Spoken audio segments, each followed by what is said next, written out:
Bengal is the new Kashmir. And Omar Abdullah coming from the original Kashmir to new Kashmir, we are happy about it. But we would have been very happy if Omar Abdullah, before making the statement of inviting the people of Bengal to visit Kashmir, he would have visited the 3 families who have been killed during the Pahalgam attack. I feel, and I'm very confident that the people of India and Bengal knows that Abdullah family, Omar Abdullah, his family, and Mehbooba Mufti's family have been responsible for the insurgency in Kashmir. We have seen repeatedly Farooq Abdullah talking about dialogue between India and Pakistan. Why? You are talking about a dialogue where Pakistan is attacking India over and over again, killing our people. We have seen a very soft stand on Pakistan from this Abdullah family. We have seen Mehbooba Mufti's daughter, Ilyaja Mufti. She spoke about Muslims' atrocities in Kashmir and comparing it with Gaza Muslim. How can you compare the status of Muslims of Kashmir with Gaza?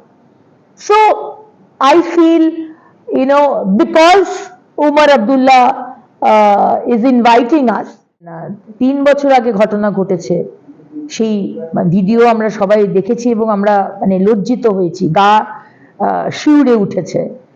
সেই video নিয়ে এখন এই অজুহাত দেওয়া হচ্ছে, তৃণমূলের অত্যন্ত senior নেতৃত্ব এবং মন্ত্রী বলছেন যে এটা তো রিসেন্ট ঘটনা নয়, 3 বছর আগেকার ঘটনা হলে সেটাতে দোষ নেই, 30 দিন আগেকার ঘটনা হলে সেখানে দোষ নেই, 3 ঘন্টা আগের ঘটনা যদি হয় তাহলে সেটা ওনারা ভেবে দেখবেন। গতকালও আমরা দেখেছি তৃণমূলের এক বিধায়ক, তিনি আজকে ডাক্তারবাবুকে, সংখ্যালঘু ডাক্তারবাবু, যে ডাক্তারবাবু অত্যন্ত ভালো রেপুটেশন তার, আজকে সেই যে সংখ্যালঘু ভোট নিয়ে মমতা ব্যানার্জি এত কথা বলেন যে সংখ্যালঘুদের জন্য উনি কিছু করেননি, কিন্তু সেই সংখ্যালঘু ডাক্তারবাবু একজন অতি শিক্ষিত মানুষ, আর এই টিএমসির এমএলএ যার কোনো যোগ্যতাই নেই, সে গিয়ে ধাক্কাধাক্কি করছে, কিন্তু এখানে কোনো শাস্তি নেই।